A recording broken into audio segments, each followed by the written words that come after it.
রজব মাস যখন শুরু হয়ে যাইত, আমাদের প্রিয় নবী মুহাম্মদুর রাসূলুল্লাহ সাল্লাল্লাহু আলাইহি ওয়াসাল্লাম দোয়া করতেন। দোয়া, আল্লাহুম্মা বারিক লানা ফি রজব ওয়া শাবান ওয়া বাল্লিগনা রমাদান। আয় আল্লাহ,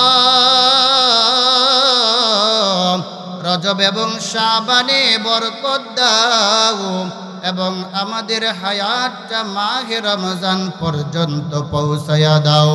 বিশ্ব নবী এই দোয়া করতেন, কারণ দোয়ার মাধ্যমে অসম্ভবকে সম্ভব করা সহজ।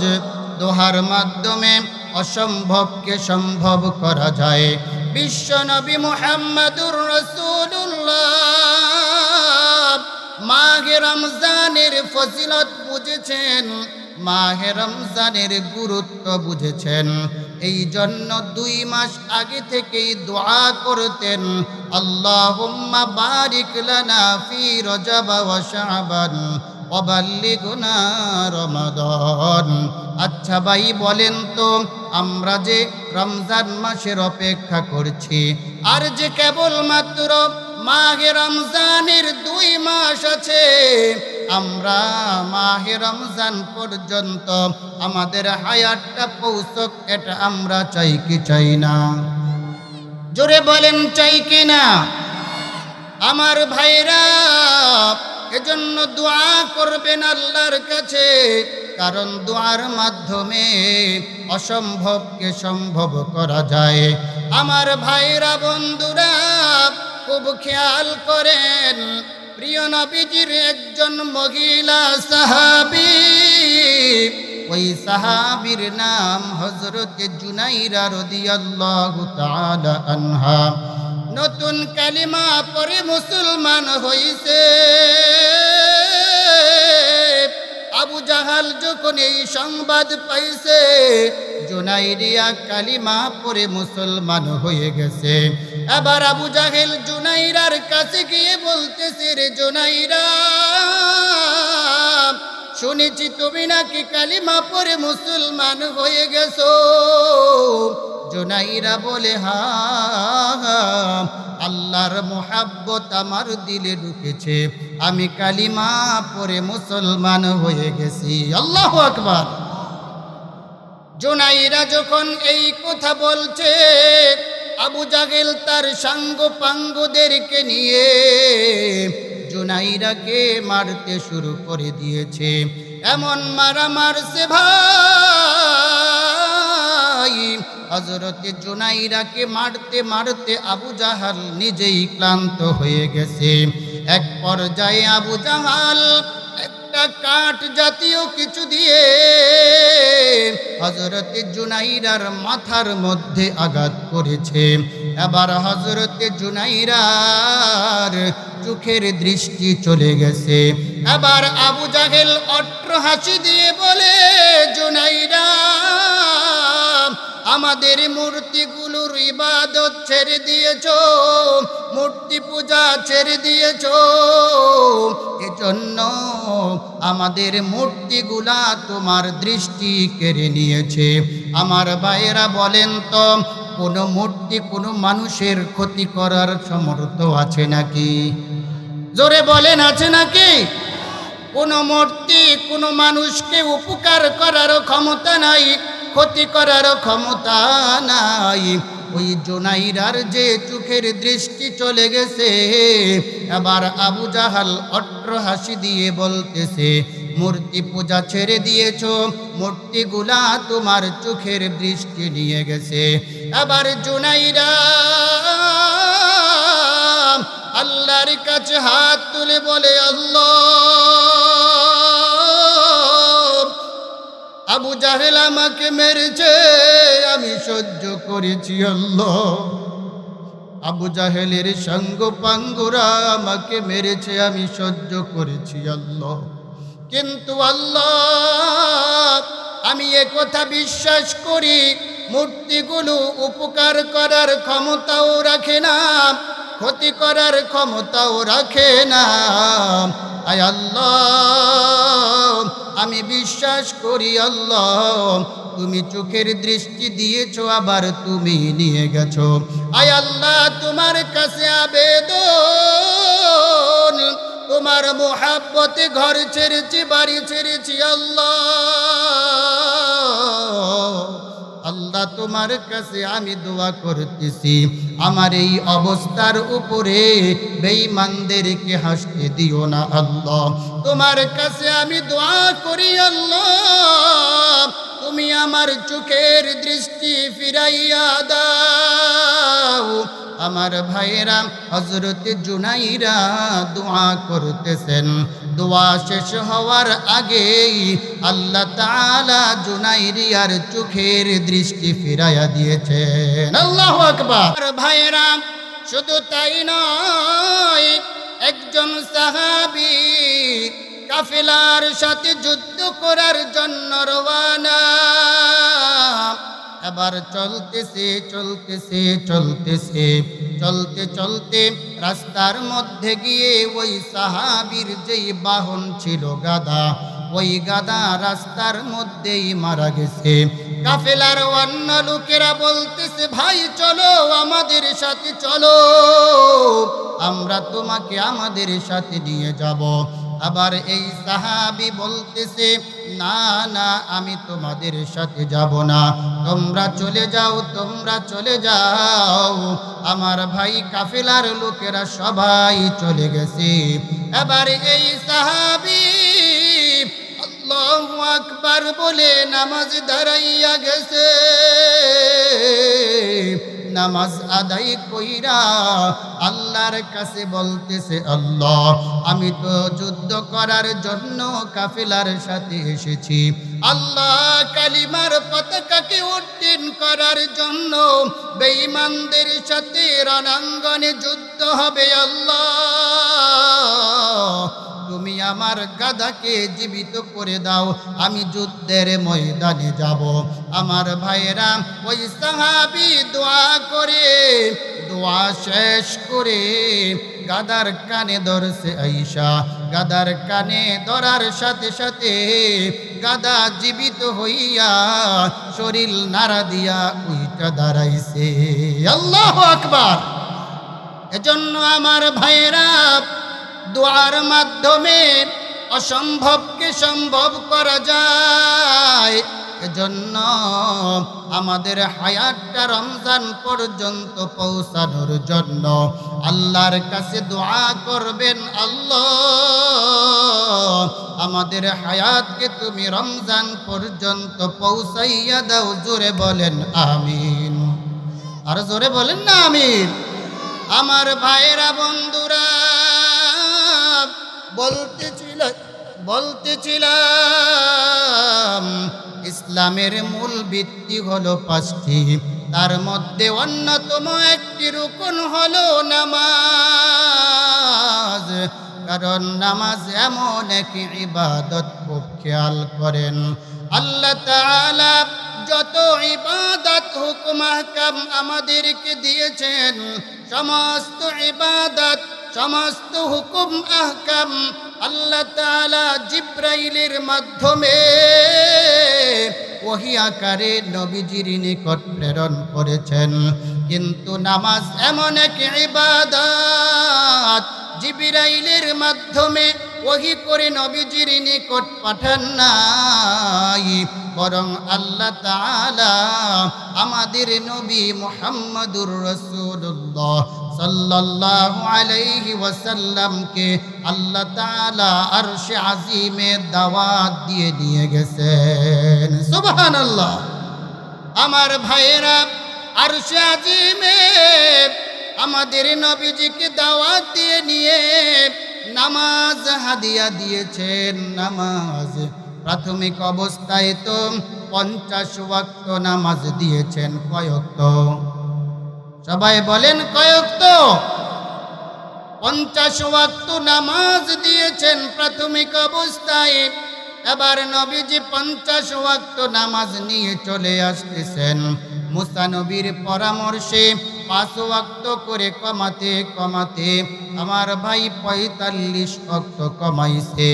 5 ওয়াক্ত নামাজ নিয়ে নবী যখন আসতেন, নবীজি আয়েশা আফসোস করতেছেন, আফসোস, হাই কি করলাম, মুসা নবীর কথা শুই না উম্মতের ক্ষতি করে ফেললাম।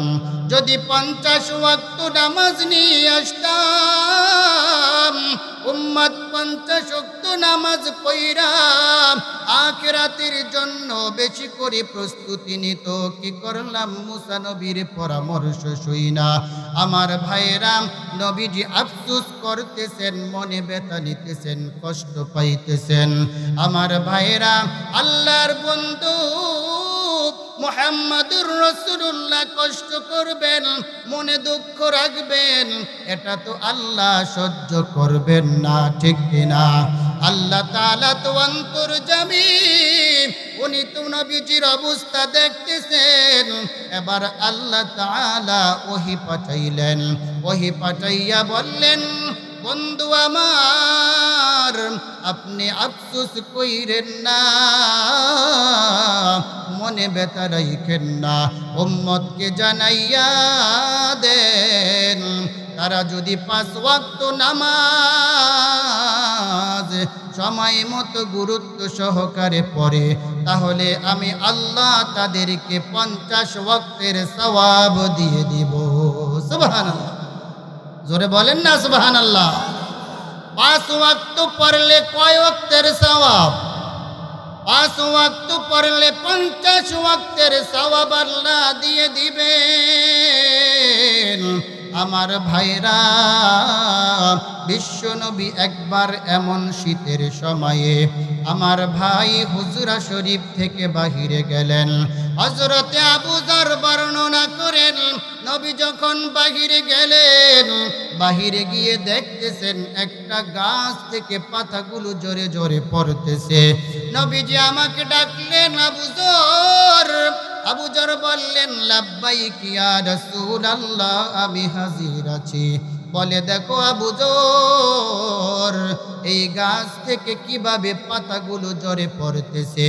এই কথা বলে নবীজি ওই গাছের একটা শাখার মধ্যে ধরলেন, পাতা আরো বেশি করে ঝরে পড়তেছে। এবার নবীজি বললেন, আবু যর শোনো, কোন মুমিন যখন আল্লাহর সন্তুষ্টির জন্য নামাজ পড়বে, নামাজে যখন দাঁড়াইবে, এই গাছ থেকে যেমন পাতাগুলো ঝরে পড়তেছে, তার দেহ থেকে গুনাহগুলো এমন ভাবে ঝরে পড়ে যাবে। সুবহানাল্লাহ, জোরে বলেন না সুবহানাল্লাহ, জোরে বলেন না আল্লাহু আকবার। আমাদের দেহে গুনাহ আছে না নাই? সবাই বলেন আছে না নাই? যদি গুনাহ মাফ করাইতে চাই, নামাজ পড়তে হবে, আল্লাহর হুকুম মানতে হবে, আল্লাহর কাছে তওবা করতে হবে, রোনা জারি করতে হবে, কারণ আমরা কবরে গিয়ে আযাব সহ্য করতে পারবো না, ঠিক কিনা বলেন? এজন্য আমরা 5 ওয়াক্ত নামাজ পড়ব তো ইনশাআল্লাহ। আমার ভাইয়েরা, বন্ধুরা, খুব খেয়াল করেন, এই নামাজের জন্য প্রত্যেক দিন মুয়াজ্জিন 5 বার আজান দিয়ে ডাকে। আমার ভাইয়েরা, সপ্তাহে 35 বার মুয়াজ্জিন আজান দিয়ে ডাকে। মাসে 150 বার মুয়াজ্জিন মুসল্লিদেরকে ডাকে। বছরে 1825 বার মুয়াজ্জিন আজান দিয়ে দিয়ে মানুষকে ডাকে। ও দুনিয়ার মানুষ, নামাজের সময় হয়েছে, আসো নামাজ পড়তে আসো। আমার ভাইয়েরা, এখন কথা হলো, চিন্তার বিষয় হলো, মুয়াজ্জিন যে প্রত্যেক দিন 5 বার ডাকে, আমি আপনি কয়বার যাই? মুয়াজ্জিন যে সপ্তাহে 35 বার ডাকে, আমি আপনি কয়বার যাই? মুয়াজ্জিন যে মাসে 150 বার নামাজের জন্য ডাকে, আমি আপনি কয়বার গিয়ে নামাজ পড়ি? মুয়াজ্জিন যে বছরে 1825 বার ডাকে, আমি আপনি কয়বার গিয়ে নামাজ পড়ি? আমার ভাইরা বন্ধুরা, পর্দার আড়ালের মা খুব খেয়াল করেন, দুনিয়ার কোন মালিক যদি তার কর্মচারীকে 5টা নয় বরং 50টা হুকুম করে, তারপরে আর হুকুম করে, কথা ছিল 8 ঘন্টা ডিউটি করবে, মালিক বলতেছে আজকে 2 ঘন্টা বাড়ায়া করা লাগবে। দুনিয়ার শ্রমিক কিন্তু ওই ডিউটিগুলো করে, দুনিয়ার শ্রমিক কিন্তু মালিকের কথা অবাধ্য হয় না, মালিকের কথা অমান্য করে না। আমার ভাইরা, আমি আপনাকে বলি, খুব খেয়াল করেন, মুয়াজ্জিন যে প্রত্যেক দিন 5 বার ডাকে, আমি আপনি তো যাই না, সপ্তাহে 35 বার ডাকে, কেউ তো একবারও যায় না। আমার ভাইরা মাসে 150 বার ডাকে, কেউ তো যায় না। বছরে 1825 বার মুয়াজ্জিন ডেকে ডেকে বলে, ও দুনিয়ার মানুষ, আল্লাহর দিকে আসো, আল্লাহর হুকুম হয়ে গেছে, নামাজ পড়তে আসো, নামাজ পড়তে আসো। কিন্তু আল্লাহর ইচ্ছা কেউ পুরা করে না। নিজের ইচ্ছা পুরা করার জন্য বাড়িতে বসে থাকে, বাড়িতে বসে থাকে, ব্যবসা প্রতিষ্ঠানে বসে থাকে, বিভিন্ন চাষ চলে বসে বসে গল্প গুজব করে। এমন নাফরমান তো বহুত আছে রে ভাই। আজান হয়ে গেছে, চাষ চলে বেঈমান, চাষ চলে বেলাজের মতো টিভিগুলো দেখতে থাকে, ঠিক কিনা বলেন?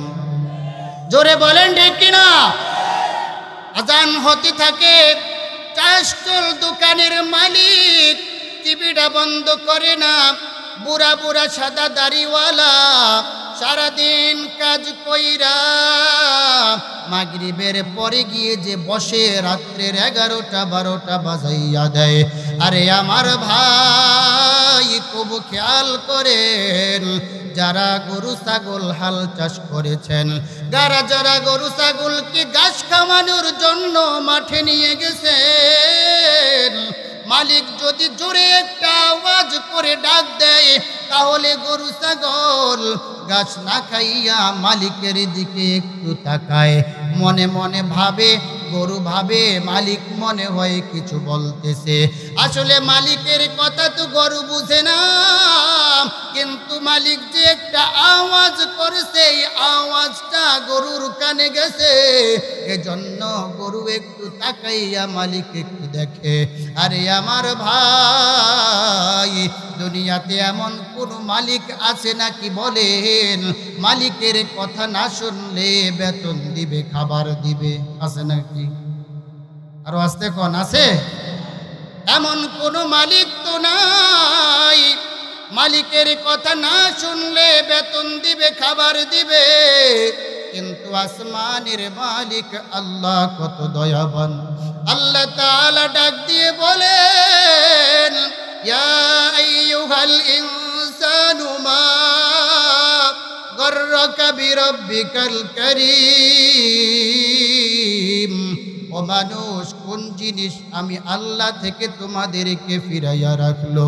কোন জিনিস আমি আল্লাহর হুকুম থেকে তোমাদেরকে ফিরাইয়া রাখলো? এজন্য আমার ভাই, খুব চিন্তা করার প্রয়োজন। আজানের শ্রদ্ধা মোহাব্বত আমাদের দিলের ভিতরে ঢুকানোর প্রয়োজন। যখন আজান হয়ে যাইতো, মা আয়েশা বলেন, বিশ্বনবীর অবস্থা, চেহারা পরিবর্তন হয়ে যাইত। মা আয়েশা বলেন, একবার নবীজির সাথে কথা বলতেছি, কথা, মুয়াজ্জিন আজান দিয়ে দিয়েছে, নবীজির চেহারার অবস্থা পরিবর্তন হয়ে গেছে। আয়েশা কথা বলতেছেন, বিশ্বনবী কথার উত্তর দেয় না। এবার বলতেছে, ইয়া রাসূলুল্লাহ, আপনি কথা বলছেন না কেন? আমি তো আয়েশা, আপনি কি আমাকে চিনেন না? বিশ্বনবী বলে, আয়েশাকে আমি তো চিনি না। আল্লাহু আকবার। বলতেছে, আবু বকরের মেয়ে আয়েশা, নবীজি বললেন আবু বকরকে আমি চিনি না। এবার আয়েশা বললেন ইয়া রাসূলুল্লাহ, ইয়া রাসূলুল্লাহ,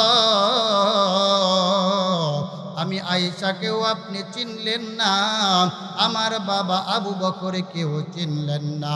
আমার ভাইয়েরা আয়েশার কথা বাড়াইলেন না, বুঝতে পারলেন আজান হয়ে গেছে, বিশ্ব নবীর অবস্থা পরিবর্তন হয়েছে। আমার ভাইয়েরা বিশ্ব নবী হুজরা থেকে মসজিদে চলে গেছে। মসজিদে গিয়ে যখন নামাজ পড়ে ঘরে আসছে, অবস্থা স্বাভাবিক হয়েছে। এবার মা আয়েশা ডেকে বলে ইয়া রাসূলুল্লাহ, আপনি কি আমি আয়েশাকে চিনেন না? বিশ্বনবী হ্যাঁ বলে, কি তোমাকে আবার না চিনি কিভাবে? আমি তো তোমাকে চিনি। বলে ইয়া রাসূলুল্লাহ, আপনি কি আমার বাবা হযরতে আবু বকরকে চিনেন না? বলে হ্যাঁ, আমি তো আবু বকরকেও চিনি। এবার আয়েশা ডাক দিয়ে বললেন ইয়া রাসূলুল্লাহ, আজান যখন হয়ে গেল, নামাজের সময় হয়ে গেছে, আমি আপনার সাথে কথা বলতেছিলাম, আপনি তো আমাকেও চিনলেন না, আবু বকরকেও চিনলেন না। তখন মায়ার নবী বলে আয়েশা রে, লিমা আল্লাহি ওয়াক্তুন, আল্লাহর সাথে সাক্ষাৎ করার আমার একটা সময় আছে। ওই সময়টা যখন হইয়া যায়, আমার অবস্থা পরিবর্তন হয়ে যায়। কারণ এখন সময় হয়েছে আল্লাহর কুদরতি পায়ে সিজদা দেওয়ার। সুবহানাল্লাহ, সবাই জোরে বলেন আল্লাহ আল্লাহ আল্লাহ আল্লাহ আল্লাহ আল্লাহ আল্লাহ আল্লাহ আল্লাহ আল্লাহ আল্লাহ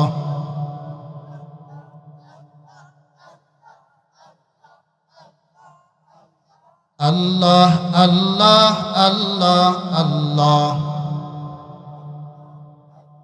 লা ইলাহা ইল্লাল্লাহু মুহাম্মাদুর রাসূলুল্লাহ। আমার ভাইয়েরা বলতেছিলাম, আজান মসজিদ থেকে হয়। এই আজানের শ্রদ্ধা, মোহাব্বত, ভালোবাসা আমাদের অন্তরে জাগা দেওয়ার দরকার আছে না নাই? সবাই জোরে বলেন আছে না নাই? আমার ভাইয়েরা খুব খেয়াল করেন, বুঝার বিষয় আছে। মানুষের ঘরে যখন সাপ ঢোকে, মানুষে হই হুল্লোড় করে, কত আওয়াজ করে, সাপ কিন্তু গর্ত থেকে বের হয়ে আসে না। ঘরের ভিতর যে ঢুকছে সেখান থেকে বের হয়ে আসে না। যখন সাপুরিয়াকে খবর দেওয়া হয়, সাপুরিয়া আয়েশা একটু মাটি দেখে, মাটি দেখেই বুঝতে পারে যে হ্যাঁ, এই গর্তের ভিতরে সাপ ঢুকছে। কারণ সাপুরিয়ার এই অভিজ্ঞতা আছে। এবার সে বাঁশি নিয়ে বাজাইতে থাকে। বাঁশি নিয়ে যখন সাপুরিয়া বাজাইতে থাকে, সাপ তখন গর্তের ভিতর থেকে সাপুরিয়ার আওয়াজের কাছে চলে আসে। ঠিক কিনা? আমার ভাইয়েরা, এখন কথা হলো, এতক্ষণ তো কত হই হুল্লোড় হলো, কত আওয়াজ হলো, সাপ তো গর্ত থেকে বের হয়ে আসে নাই। কিন্তু সাপুরিয়া যখন বাঁশি বাজাইতে শুরু করে দিয়েছে, সাপ তো গর্তের ভিতর থেকে চলে আসছে। কেন আসছে ভাই?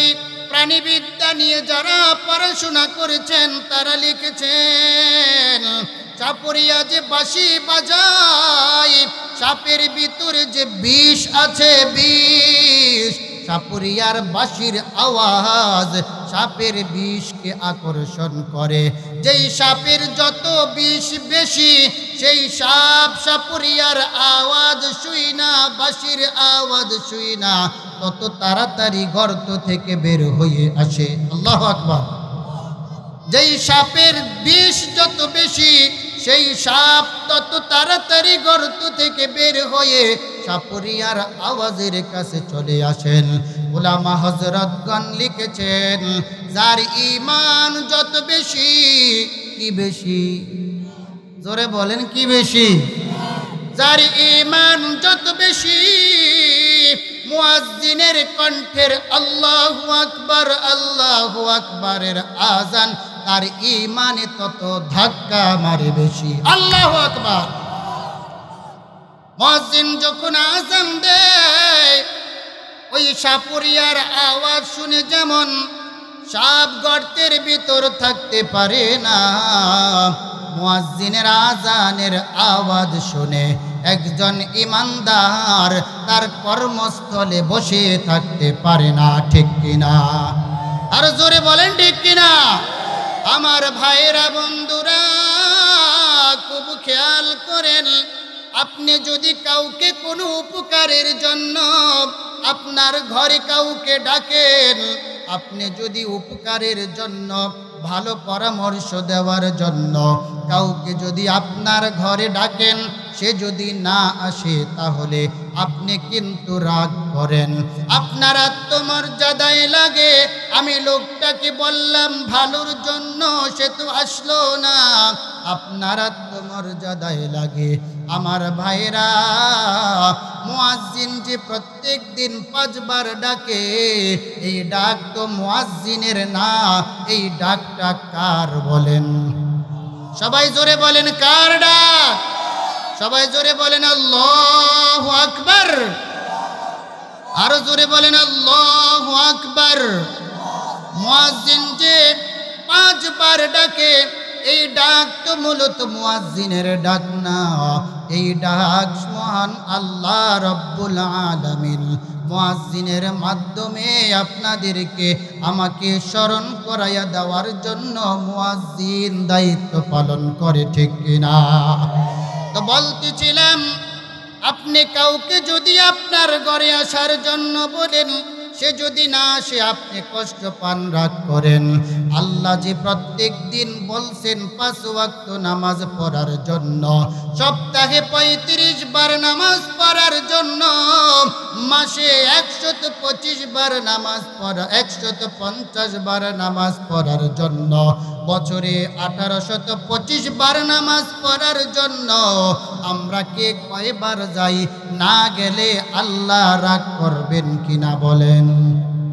আপনার ঘরে না গেলে আপনি রাগ করেন, আর আল্লাহ আপনার ভালোর জন্য, আপনার উপকারের জন্য ডাকতেছেন, হাইয়া আলাস সালাহ, হাইয়া আলাল ফালাহ, আসো নামাজের দিকে, আসো কল্যাণের দিকে।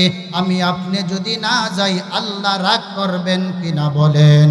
আমার ভাইয়েরা, বন্ধুরা, খুব সুন্দর একটা সূক্ষ্ম বিষয় খুব খেয়াল করেন। শয়তানি ইবলিসকে আল্লাহ তাআলা বলছিলেন, উসজুদু লি আদম, আদমকে একটা সিজদা করো। আমার ভাই আদম কিন্তু সিজদা করে নাই। আমার ভাইরা, 5 ওয়াক্ত নামাজ 17 রাকাত, বেতের হলো 3 রাকাত, এই হইল 20 রাকাত। 20 রাকাতের মধ্যে সিজদা হলো 40টা।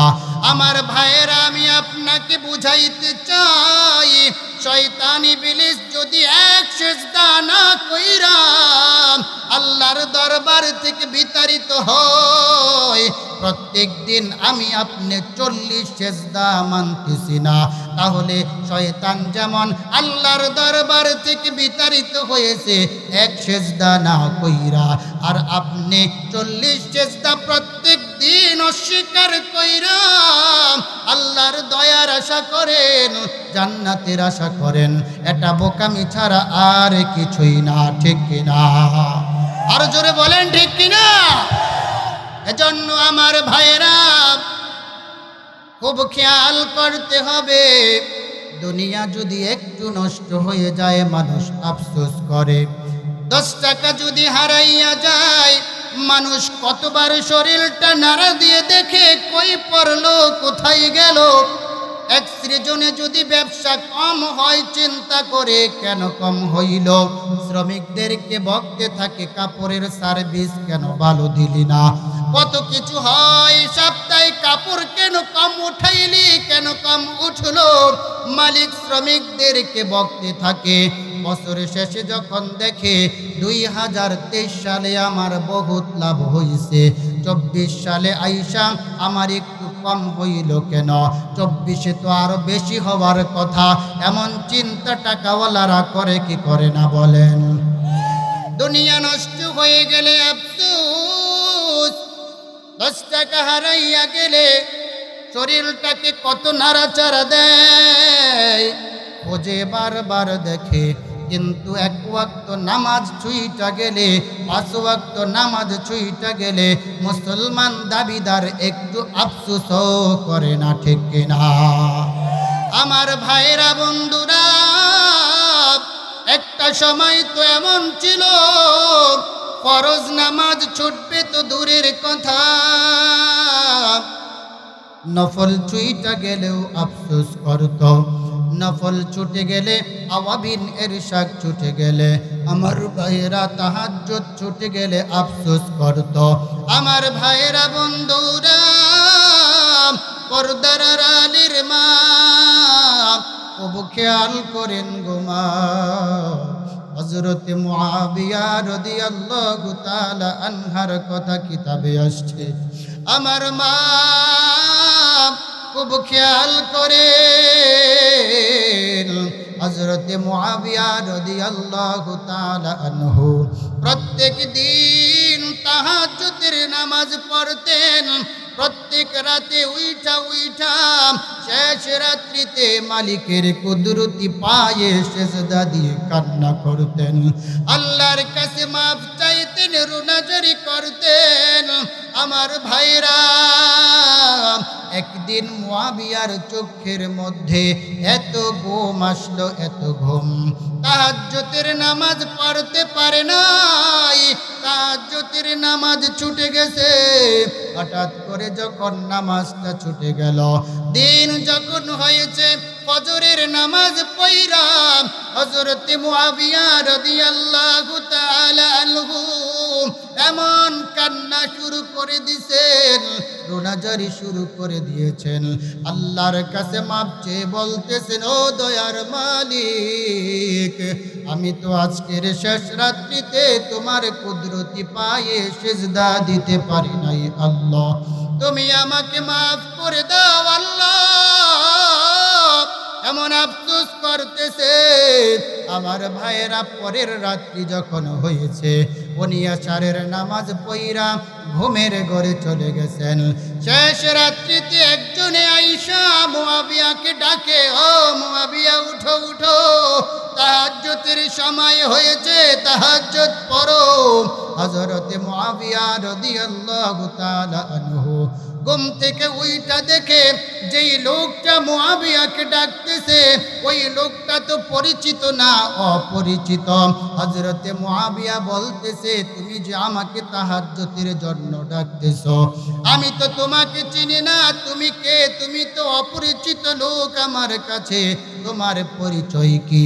এবার ওই লোক বলতেছে, আমি হইলাম ইবলিস। আমি কে? সবাই বলেন কে? খারাপ লাগে? সবাই বলেন খারাপ লাগে? ওই লোক বলতেছে, আমি হইলাম ইবলিস।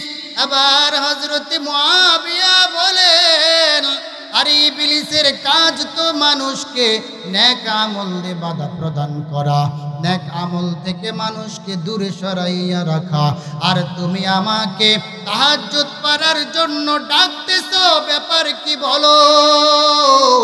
আমার ভাইরা, এবার ইবলিস বলে, গতকাল ওয়াসওয়াসা দিয়ে আপনার থেকে তাহাজ্জুদ ছুটাইয়া দিয়েছিলাম, দিনের বেলা আপনি যত কান্না করেছেন, যত রোনাজারি করেছেন, যত মাপ চেয়েছেন, তাহাজ্জুদ পড়া আল্লাহর কাছে যতটুকু মর্যাদা বাড়াইতেন, এই কান্না রোনাজারির কারণে আল্লাহ তার চাইতে বহুত গুণ মর্যাদা বাড়াইয়া দিছেন। আল্লাহু আকবার।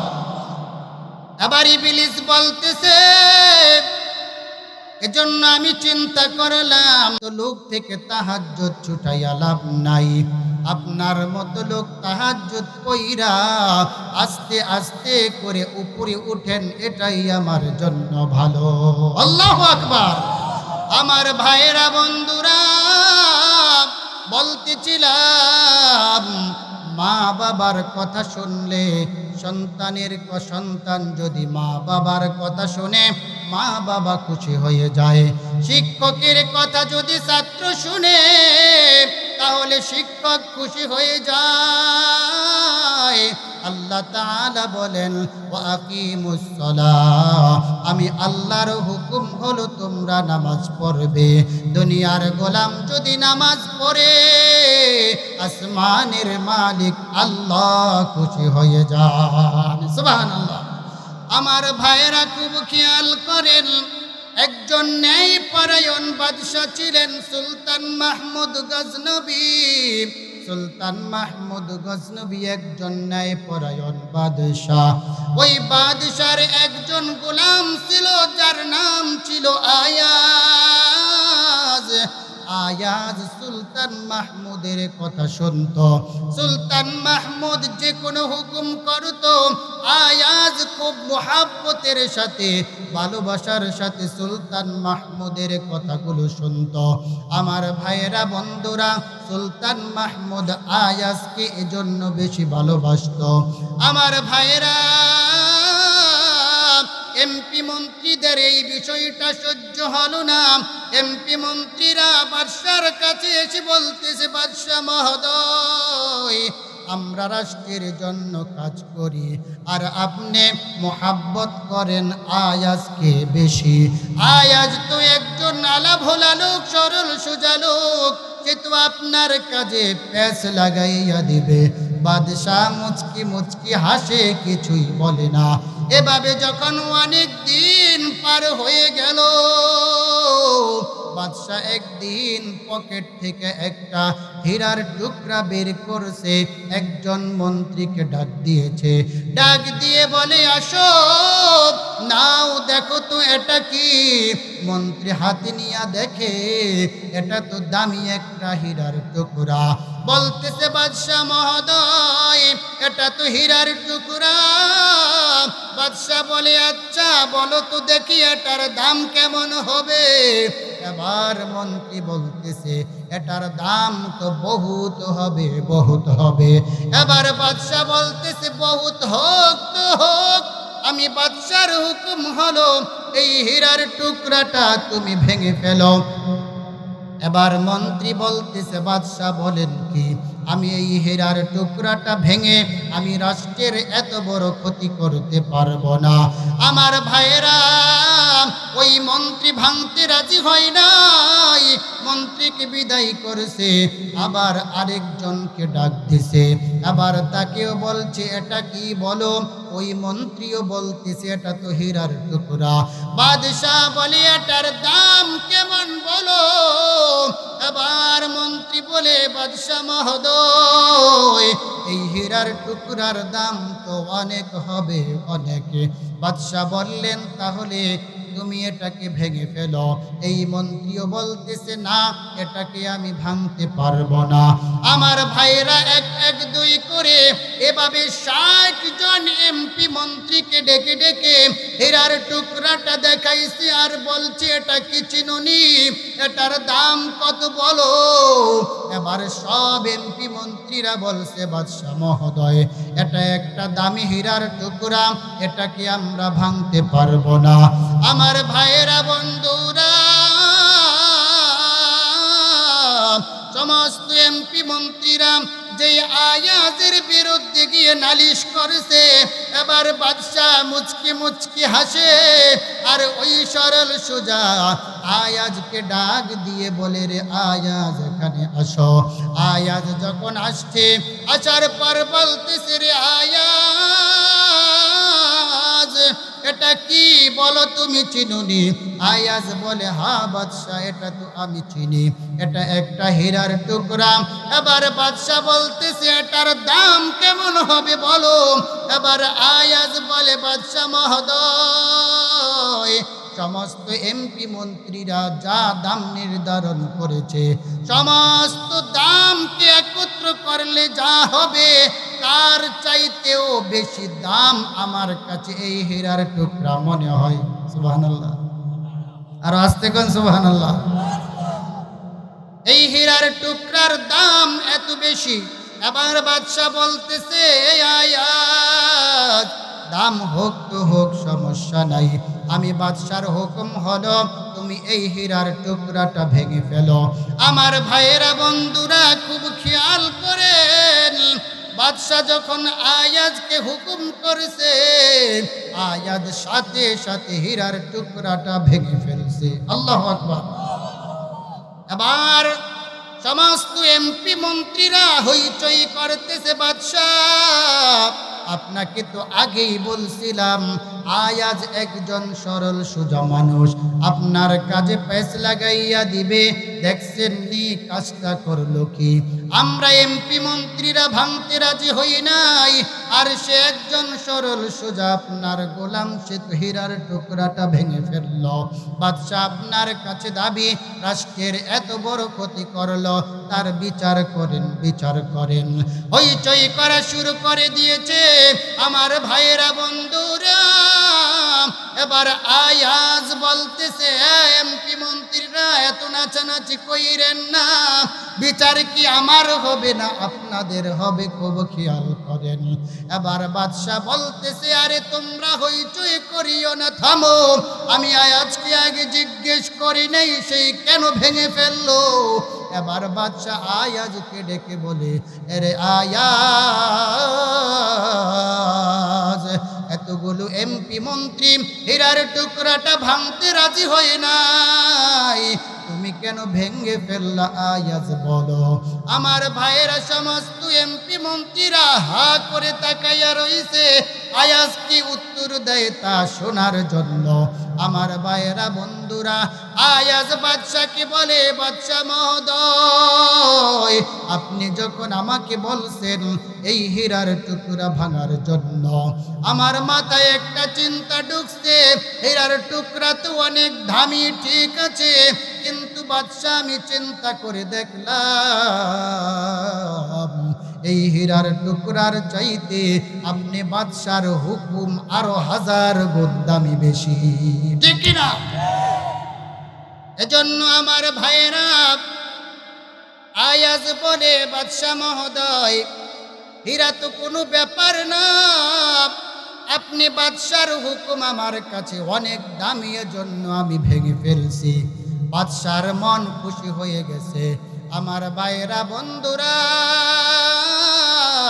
এবার বাদশা জল্লাদকে ডাকছে, ডেকে বলে জল্লাদ, যে সমস্ত এমপি মন্ত্রীরা বাদশার কথা শোনে না, তারা রাষ্ট্রের দুশ্মন, সমাজের দুশ্মন, তারা রাষ্ট্রের কলঙ্ক, এ সমস্ত এমপি মন্ত্রী রাখার দরকার নাই, তাদের দেহ থেকে মাথাকে আলাদা করে দাও। আমার ভাইয়েরা বন্ধুরা, বুঝাইতে চাই, বলতে চাই আপনাকে, আপনি খুব খেয়াল করেন, একজন বাদশার কথা না শুনলে যদি বাদশা খুব রাগ করে এবং বাদশা যদি বিচারের আওতায় আনতে পারে, তাহলে আসমানের মালিক, যিনি আমাকে আপনাকে সৃষ্টি করেছেন, যিনি আপনাকে আমাকে খাওয়াইতেছেন, সুস্থ রেখেছেন, ওই আল্লাহ তাআলা বলেন ওয়া আকিমুস সালাহ, নামাজ কায়েম কর রে বান্দা, নামাজ কায়েম কর। আমরা যদি নামাজ না পড়ি, আল্লাহ তাআলা আমাদেরকে শাস্তি দেওয়ার মতো আল্লাহর ক্ষমতা আছে না নাই? জোরে বলেন আছে না নাই? এজন্য আমার ভাইরা বন্ধুরা, খুব খেয়াল করতে হবে আমার ভাইরা,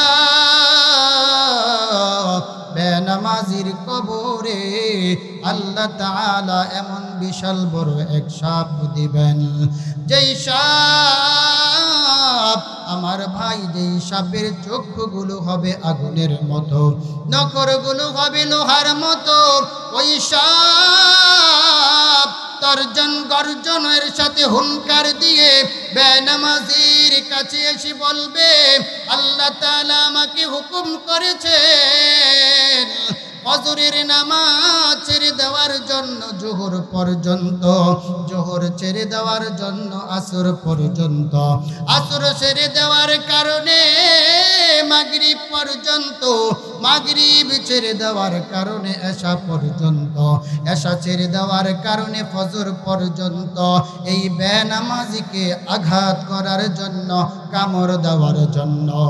নাউজুবিল্লাহ।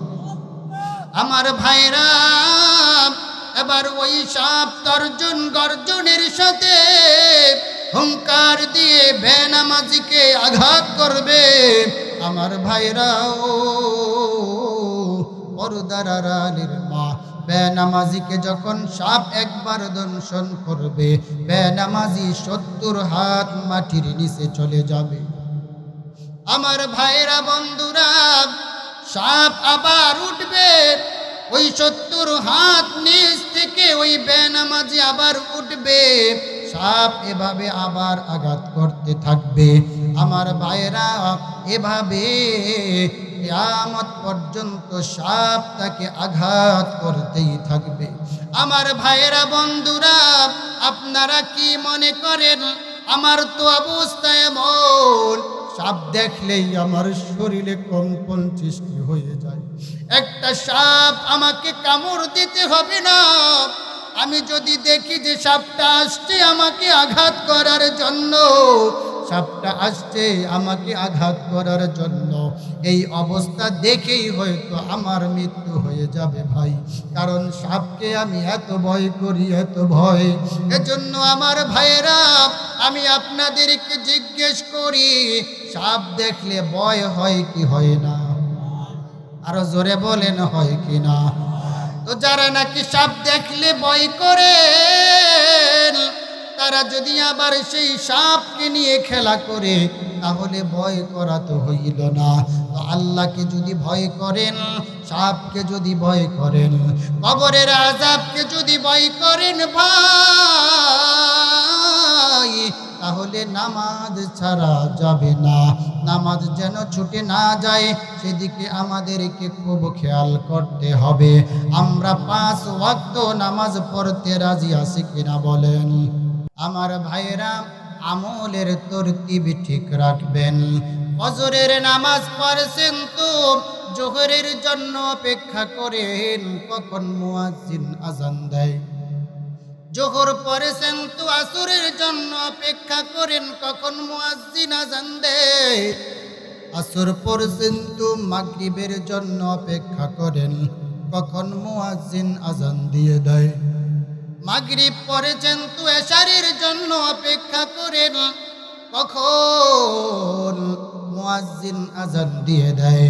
এশার নামাজ পড়েছেন তো জিকির আজকার করে ঘুমাইয়া যান। আমার ভাইয়েরা, হাদিস শরীফে আছে, কোন মানুষ যখন এশারের নামাজ পড়া ফালতু গল্প গুজব না কইরা ঘুমাইয়া যায়, আবার ঘুম থেকে উইঠা ফজরের নামাজ পড়ে, সারা রাত্র নফল নামাজ পড়লে যেই সওয়াব হইতো, আল্লাহ তাআলা তার আমল নামায় ওই সওয়াব দিয়ে দিবেন। এজন্য আমার ভাইরা, জাহান্নামীরা যখন জাহান্নামে যাবে, জান্নাতীরা যখন জান্নাতে যাবে, আমার ভাইরা, জান্নাতীরা জাহান্নামীদেরকে প্রশ্ন করবে, প্রশ্ন করে বলবে, মা সালাকাকুম ফি সাকার, আরে তোমাদেরকে কোন জিনিসে জাহান্নামে নিয়ে আসলো? জাহান্নামীরা বলবে, আমরা নামাজ পড়ি নাই, আমরা মিসকিনদেরকে খাবার দেই নাই, আমরা সমালোচকদের সাথে বসে বসে সমালোচনা করতাম, আমরা কিয়ামত দিবসকে অস্বীকার করতাম। এরপর তারা বলবে যে এরপরে তো আমাদের মৃত্যুই এসে গেল। আমার ভাইয়েরা খুব খেয়াল করেন, এবার জাহান্নামীরা জাহান্নামের আগুনে জ্বলতে থাকবে। এবার জাহান্নামীরা কষ্ট করতে করতে অতিষ্ঠ হয়ে যাবে, আল্লাহকে ডাক দিয়ে বলবে, ও দয়ার মালিক, আমাদের আযাব একটু কমাইয়া দাও। আল্লাহ তাআলা বলবেন, না, তোদের আযাব কমানো হবে না। তারপর জাহান্নামীরা বলবে, আল্লাহ তাহলে আমাদেরকে মৃত্যু দিয়ে দাও, আমাদের আর সহ্য হয় না। আল্লাহ তাআলা বলবে, না রে না, মৃত্যু একবারই হয়, কবরে যখন জীবিত হইছস তোদেরকে আর মৃত্যু দেওয়া হবে না। তারপর ওই জাহান্নামীরা বলবে, আল্লাহ তাহলে আমাদেরকে একটু দুনিয়ায় পাঠাইয়া দাও, আমরা আবার পুরাপুরি প্রস্তুতি নিয়ে আখিরাতে আসব। আল্লাহ তাআলা তখন জাহান্নামীদেরকে বলবে, ওই জাহান্নামীরা শুনো, আমি আল্লাহ তোদেরকে কতটুকু হায়াত দিয়েই দুনিয়ায় প্রেরণ করেছিলাম, যতটুকু হায়াত দিলে আমি আল্লাহকে রাজি করা যায়, ঠিক কিনা? আমার ভাইয়েরা, এই কথা বলে আল্লাহ তাআলা কাহারিয়াত ধারণ করবেন, গুসা করে রাগ করে বলবেন, ওই না ফরমান, আর কথা বলবি না, চুপ কর না ফরমান। আমার ভাই আল্লাহ যখন বলবেন চুপ কর না ফরমান, তখন জাহান্নামীরা আর কথা বলতে পারবে না, কুকুরের মতো গেউ গেউ শুরু করে দিবে। নাউজুবিল্লাহ।